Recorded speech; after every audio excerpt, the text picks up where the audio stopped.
Hey guys, you already know who it is. It is ETGG. I almost accidentally said Mars. I need an introduction because I feel like I get so brother! awkward. In today's video,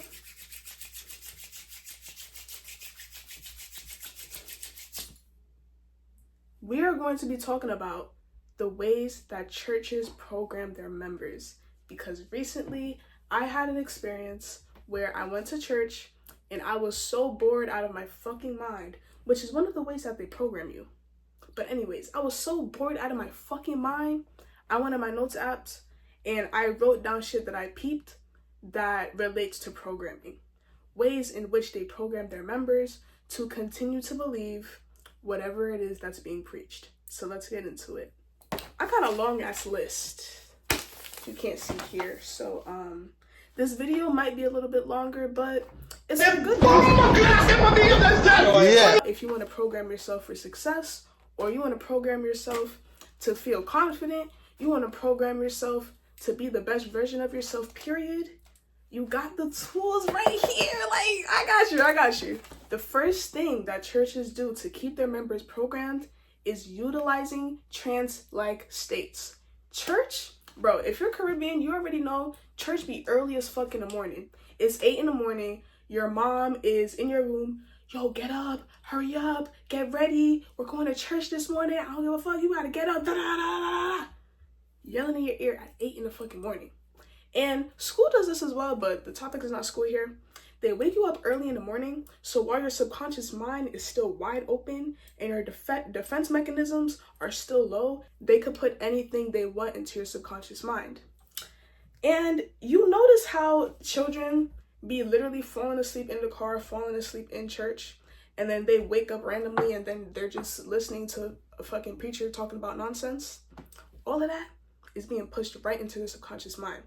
And that is why people love to say, you need to raise your children into church from when they're young, because if you don't, they're not going to learn how to love church. So why can't I love God and have a relationship with God? And if church is so good, so amazing, why can't I come to that realization by myself? Why do I have to be forced to come here every Sunday morning? You know? Why do you have to program me to like something if it's so good for me, right? This also relates to meditation, because a lot of people like to use meditative states in order to program certain things into their minds. Or I remember Neville Goddard was talking about the lisp. Bro, if I have my girls in, just know I'm gonna have a lisp the whole video. Don't shoot me. But Neville Goddard was talking about how using REM, was it REM? I probably sound really slow right now. Using the state that you are in before you go to sleep to manifest is very fucking powerful, because before you fall asleep, your subconscious mind is wide open. Again, in the same way that it's wide open when you're just waking up or when you're in a deep meditative state. Those are the best times to program things into your mind that you want to be rooted in your subconscious mind. Church is really great at using this because, again, early in the morning. Why the fuck am I going to praise the Lord at 8 a.m.? Why couldn't we have this happen at 12? Why couldn't school start at 12?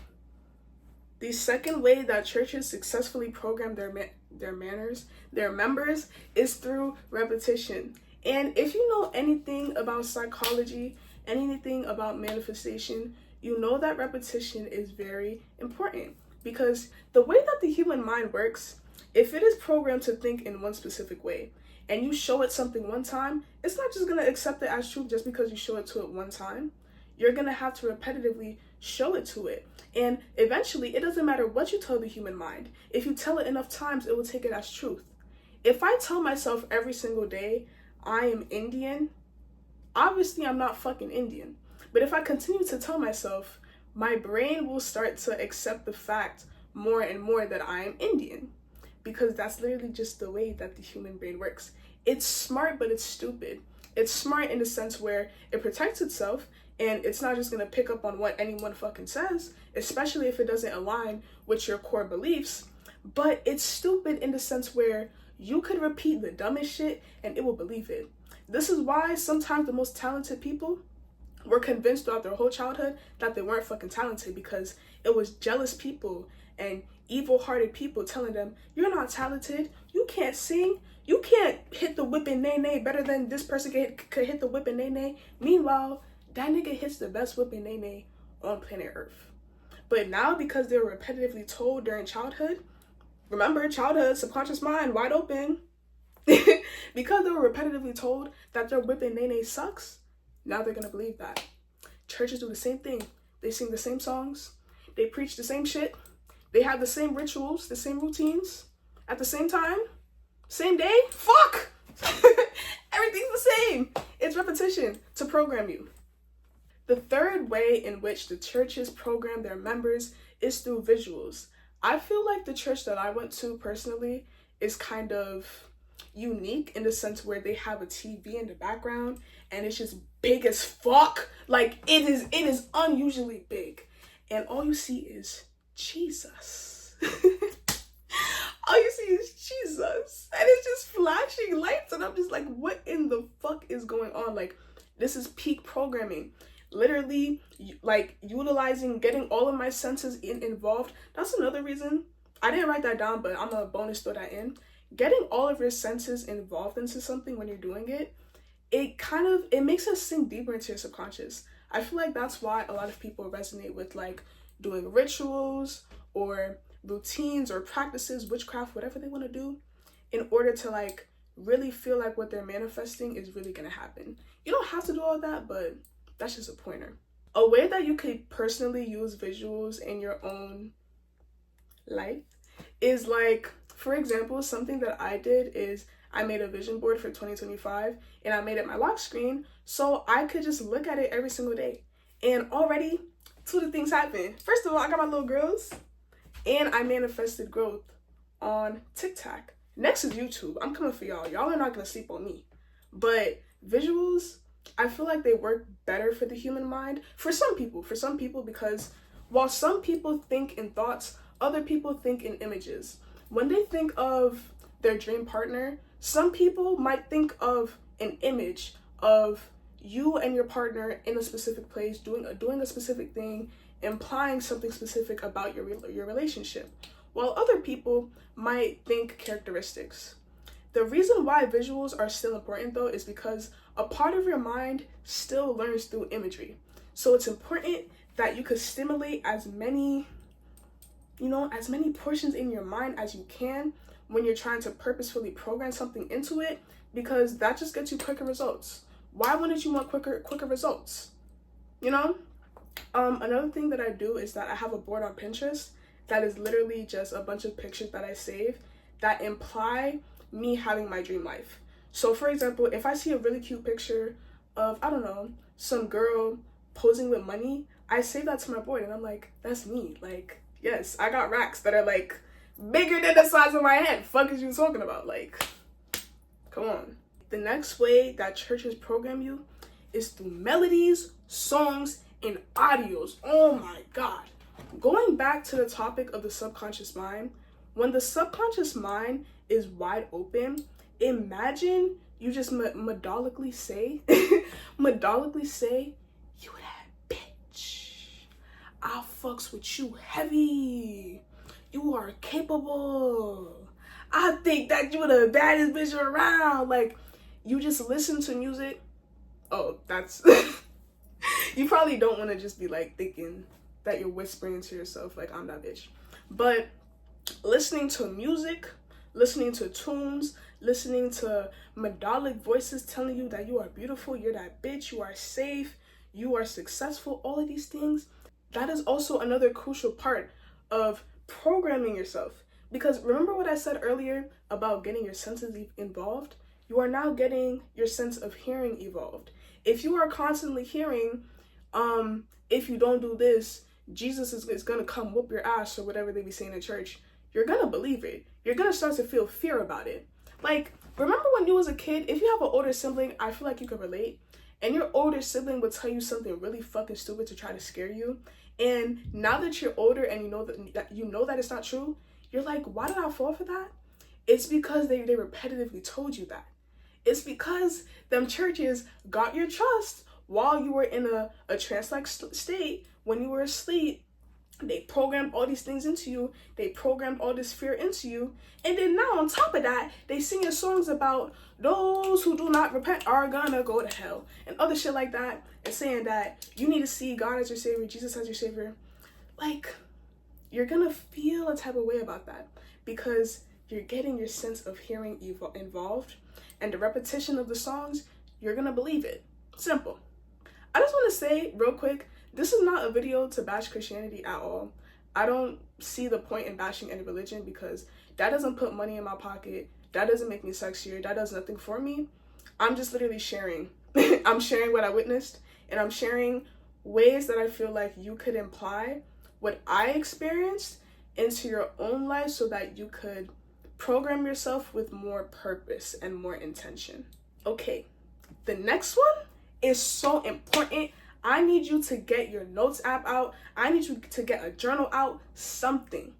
The next one is community.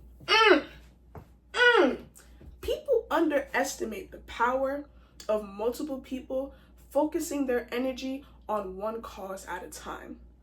Something that I witnessed happening a lot was group prayer throughout the entire church.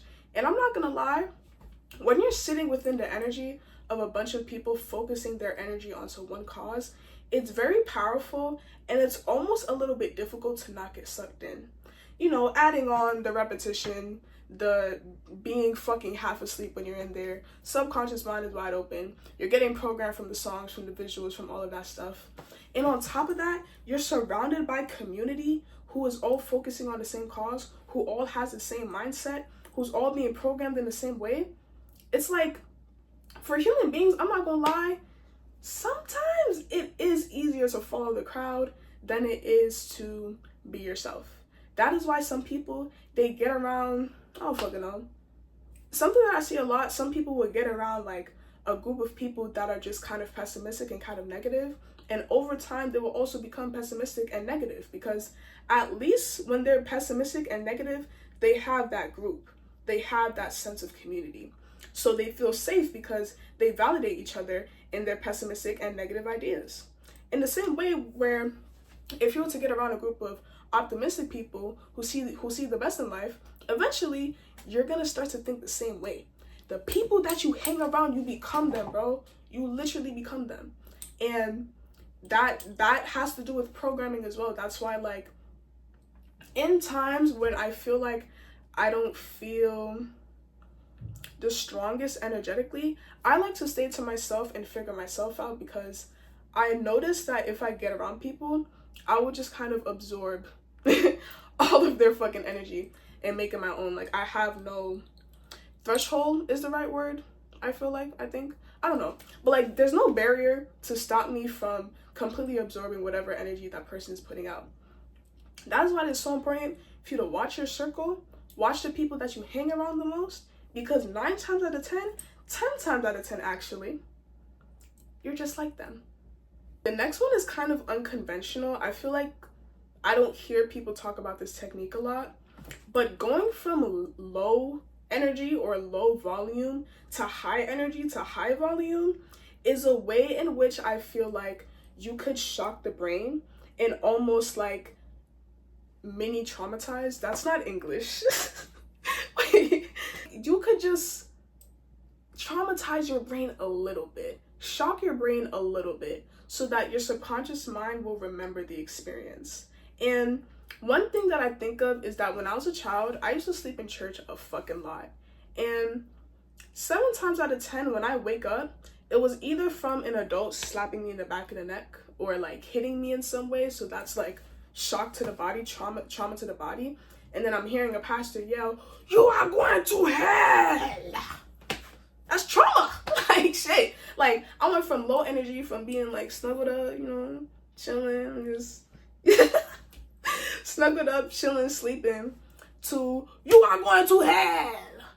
That's programming you further, bro. That's programming you further. And it's not only with fear. I feel like it could work with any emotion. For example, if you're just chilling one day, this is how you know, like, I really be thinking just to think, like, what the fuck? Let's say, like, I'm just sitting down on my bed chilling. If I just get up randomly and scream, I'm that bitch, once a day for like a month straight, I'm really gonna feel that I'm that bitch. Because of the switch from low to high energy, I feel like it leaves more of an impression on the human mind. Okay, I'm gonna write this down. What? I want to read this out exactly as I wrote this down because I feel like I ate with how I worded it. Okay, I said offerings, parenthesis, money, tithe, what? The fuck? Oh, money, time, vices, etc. Basically, things you do in the physical to represent your commitment to the spiritual. I'm going to tell you why this eats, right? I feel like most people do not really understand their connection to the spiritual. Everyone has a connection to the spiritual. Everyone has a connection to the different realms. It's just, are you putting in the time and the effort to really acknowledge your connection to the spiritual realm? And I feel like through people doing things in the physical, it helps them to really internalize the fact that they are connected to the spiritual. Ways that I see people in the church or Christians in general offer to their God and what they believe God is money, obviously, tithe. They offer time. They spend a lot of fucking time in prayer. They spend a lot of fucking time in church. They spend a lot of time doing things for the church in general. They are using a lot of energy to be focused onto one specific thing. And you already know the phrase, where attention goes, energy flows. So all of that energy is flowing towards that belief and therefore further strengthening that belief. For example, I want to talk about makeup. Why not? I like to do my makeup because I feel like it represents the inner confidence that I feel on the internal, and it shows how much I care about the way that I present myself. That's kind of a superficial example, but I feel like you could do that with anything. Like, for example, let's say you want to manifest some money. I be hearing people talk about wash your hand with cinnamon and salt and all these things.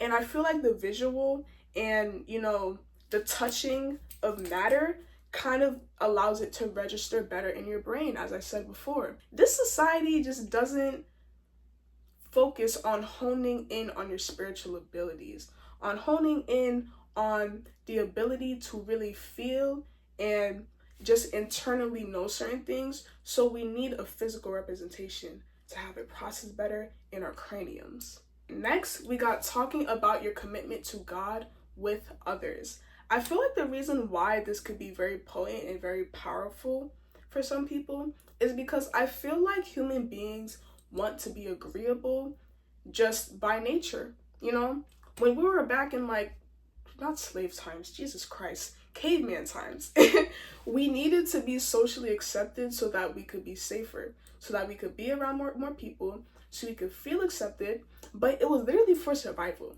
So it's the same thing in this case. For example, me being a spiritual person in a Christian household, the only reason why I'm able to survive in here with the mentality that I have is because, first of all, I'm smart, but second of all, I'm strong. Some people, when they start to choose to live their life the way that they want to live their life, they don't really have the strength to just go based off of their own intuition, to really go based off of what they want, especially if they have experiences with people pleasing for their entire fucking life.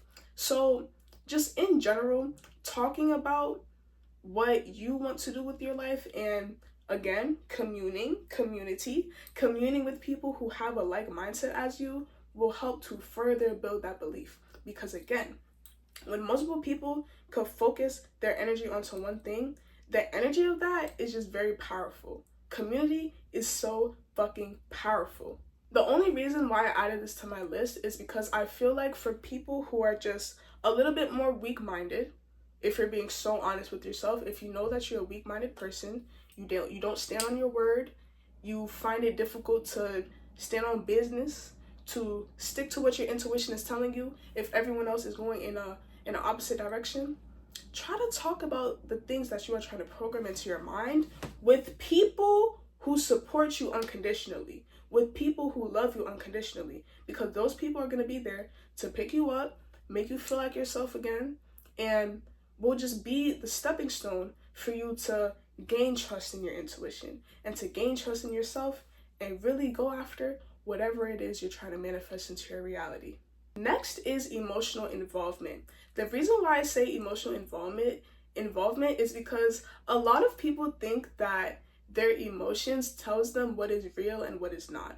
Therefore, for example, when I used to think that I was a Christian and I would go to church, I would like cry over God, or like I would cry over Jesus and I would cry over certain things.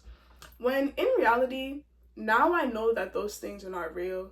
They are literally just a tale that was taken too seriously. But I felt it.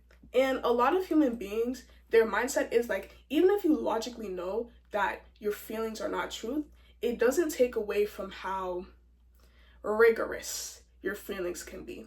For example, we're gonna use the example of when you're a little jit and your older sibling tells you something. Let's say, for example, you are a kid who believes that Santa Claus is real. We all know that big fat white nigga is not real. And your older sibling tells you he died. He died tragically. And he crashed into the side of someone's brick home. He's splat. Like, they explain it in a way that just makes you, what the fuck? And you're a little kid. And you start bawling your eyes out, crying in a deep depression because Santa Claus died. Getting your emotions involved in that sense is what makes it feel so real in the first place. Just because your emotions were involved does not mean necessarily that it is real, but it could help you to feel like it's real. And that's the only thing that matters in manifestation. You just have to trust that, okay, I said this is here, so this is here now. Some people do not need to get their emotions involved in order to manifest things, but I feel like for those who are just naturally more emotional, use the power of your emotions, because emotion is energy in motion.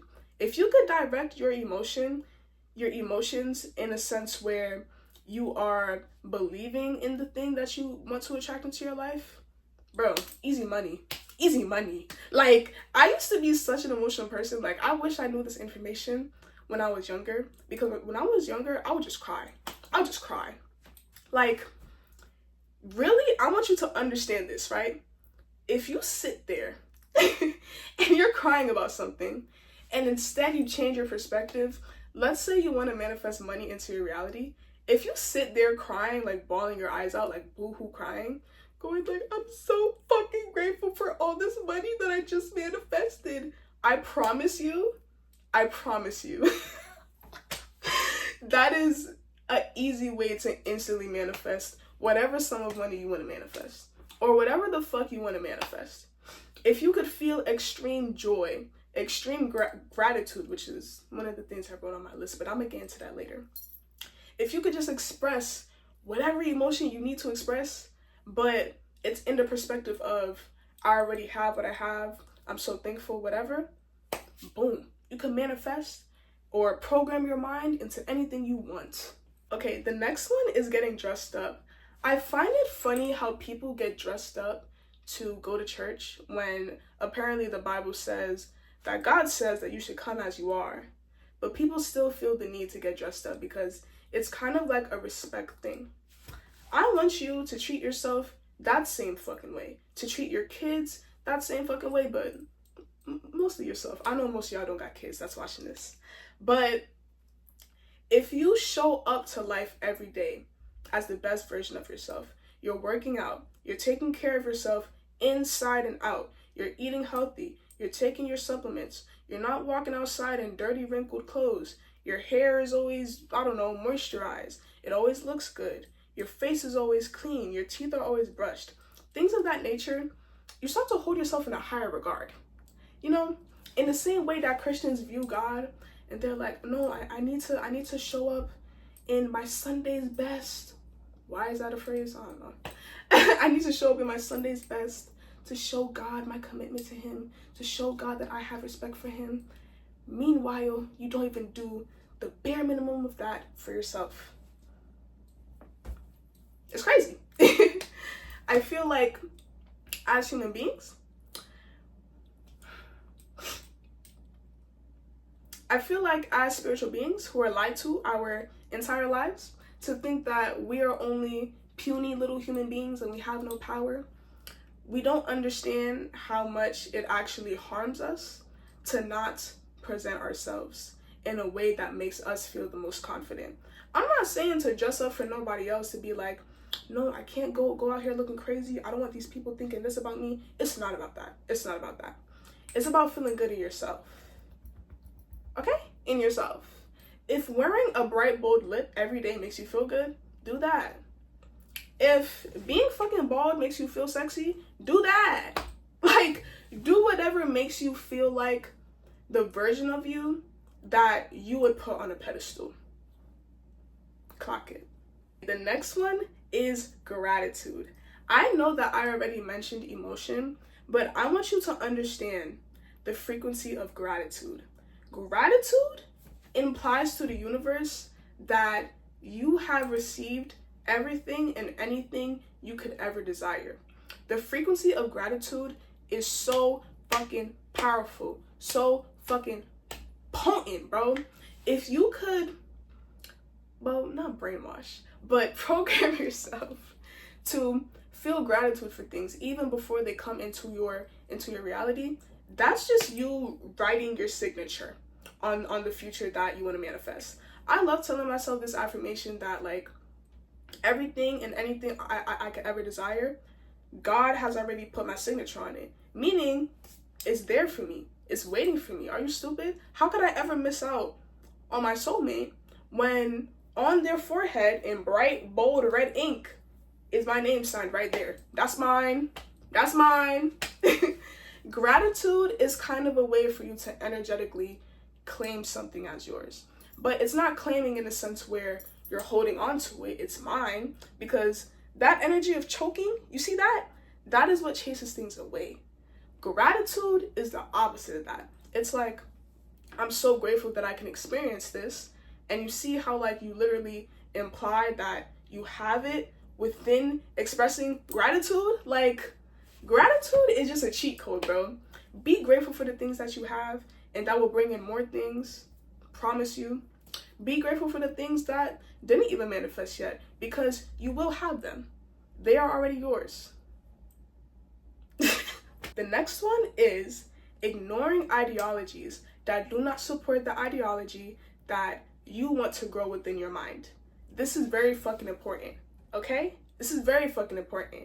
Christians do not play about the big G-O-D. About the G-E-S-U-S, they don't play. If you say anything that opposes their belief in Christianity, they'll be like, no, it's not true. No, it's not true.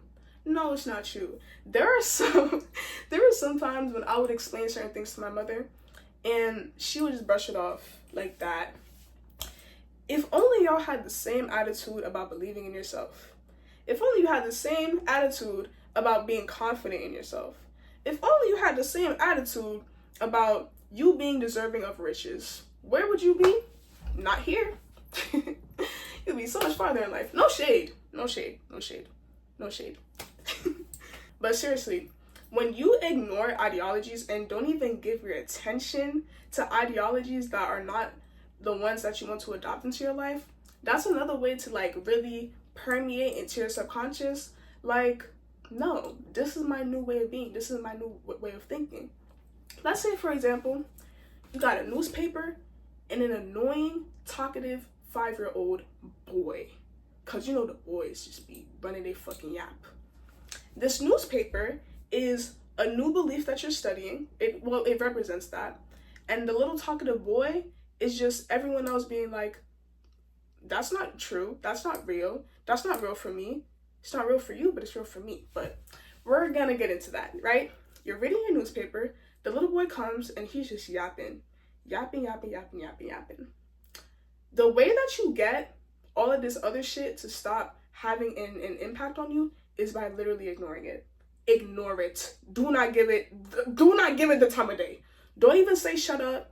Don't even try to push him away. Just ignore it. I promise you, it will disappear just like that. It's kind of like the human mind has a lot of thoughts on a daily basis, right? And you know how people say, meditation is just watching your thoughts and, selecting the ones that you want to focus on. That is conscious creation.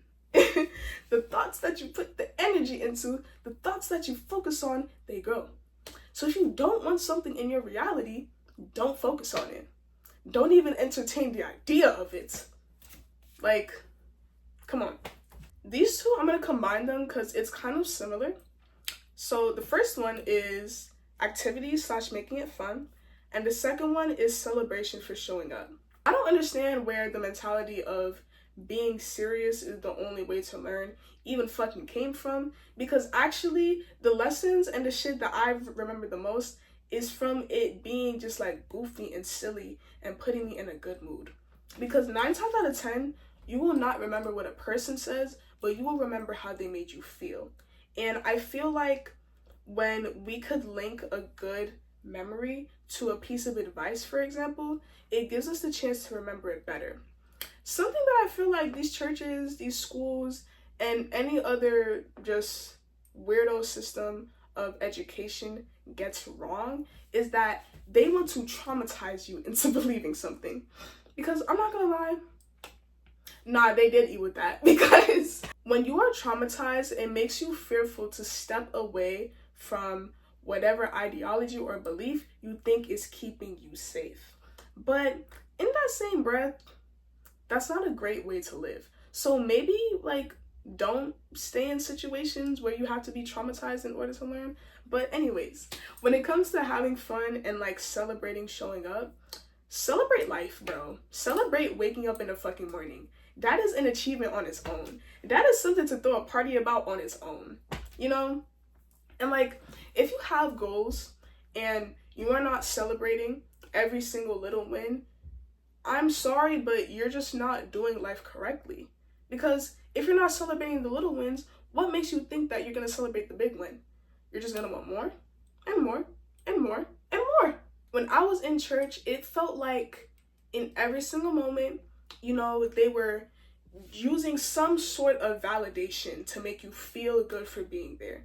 And that feel good emotion is going to make you want to come back. Because now you're associating, when I go to church, all these people give me a hug, they give me a kiss, they give me food, we do activities together, we have so much fun together. So now you want to come back. Do the same thing with the things that you want to attract in your life. If you want to be consistent with working out, reward yourself for going in the gym by listening to a playlist that you really fucking like. Or, I don't know, eat food that you actually like. Or, I don't know, give yourself a reward system of some sort that doesn't go against your goals. Don't do that. But give yourself a reward that will make you feel good for showing up. Because then you're just going to want to naturally continue to reperpetuate whatever belief, thought patterns, or habits that you want to continue to maintain. These last two are connected, and you might laugh when I say this, but I really don't care. Hunger and boredom. Hunger and boredom. And I connected that with shared traumatic experiences. Because when I tell you, why the fuck? Humans are not supposed to go a certain amount of time without eating. Why the fuck am I sitting there for 6 hours? 6 consecutive back-to-back hours. Listening to different niggas say the same shit in different fonts. Why? On top of that, I'm bored as fuck. I don't want to be in here. I'm half of the shit, I don't even want to listen to it. So that shared traumatic experience is forcing me to bond with the people that I'm around. Now, I'm feeling a sense of community, and I don't want to feel fucking bored. So obviously, my brain is going to try to engage with whatever the fuck is going on. And when my brain is engaging with whatever the fuck is going on, it's going deeper into my subconscious mind. Especially if I'm repetitively going there every single fucking Sunday. You see how everything feeds into each other? This whole list feeds into each other. That was a lot of word vomit. I'm sorry. But back to the point of shared traumatic experiences. I feel like when people are traumatized, I'm pretty sure I stated this earlier, the event will be burned into that person's head, burned into that person's memory, even without them realizing it. And a lot of people do not view church as traumatizing. I don't really view it as traumatizing anymore, but I feel like certain aspects of church can be traumatizing for certain individuals. Like, for example, oh my God, I could talk about this all day. I really despise how religious guilt will literally put a person into spiritual psychosis because they were told their entire life, no, God is the way, you have to be Christian, you have to follow the Bible, da-da-da. And then they realize that something about themselves goes against what a man-made Bible, man-made, yes, man-made, is going against what the man-made Bible said. And now they're literally tweaking because they're like, oh no, there's something wrong with me. Like, oh no, like what the fuck? And that's trauma. That is trauma, because what do you mean I can't be myself? What do you mean I can't express myself through piercings and through dressing in a certain way? What do you mean I can't date the people that I want? What do you mean I can't express myself the way that I want to by cursing? Leave me alone. Like, actually leave me alone. That trauma just continues to program you to think there's something wrong with me. I need to keep coming back, whatever. But putting that to the side, let's look at how we can flip that to benefit you. Hunger, boredom, share traumatic experiences. I don't want you to purposefully traumatize yourself. I'm weak. But if you're ever in a state of extreme boredom for some reason, start to entertain the idea of your dreams and see where your mind goes. Because sometimes your brain could be doing too much yapping, or even you could be doing too much yapping. You're overstimulating the fuck out of your brain. So the connection that you have to like the gods and shit and the spiritual world and shit to your brain is just like, it's flooded. It's clogged because there's too much going on. There's too much chatter, too much nonsense. So when you're in a state of boredom, I feel like that's the best time to ask for certain things. Whether you're asking questions, asking for clarity, asking for creative direction, whatever you want to ask for in a state of boredom or even hunger. I really fuck with fasting for that reason too, but basically when you are understimulated in some sense, I feel like it gives you the chance to be more connected to the spiritual, because you don't want to focus on the fact that you're hungry or focus on the fact that you're tired or focus on the fact that you're bored as fuck. So just choose to point your direction. Choose to point your attention in a direction of something that if you continue to entertain that thought pattern, that will allow you to grow. I just gave y'all niggas 15 to 16 ways to reprogram. I'm really a goat. Like, I'm really a fucking goat, bro. You see this fucking well of knowledge just being inputted into you? Come on. Give me a like. Comment if you want clarity on anything, or if you just want to say, ETGG, you that bitch. Thank you. I'll take it. And subscribe. Bye.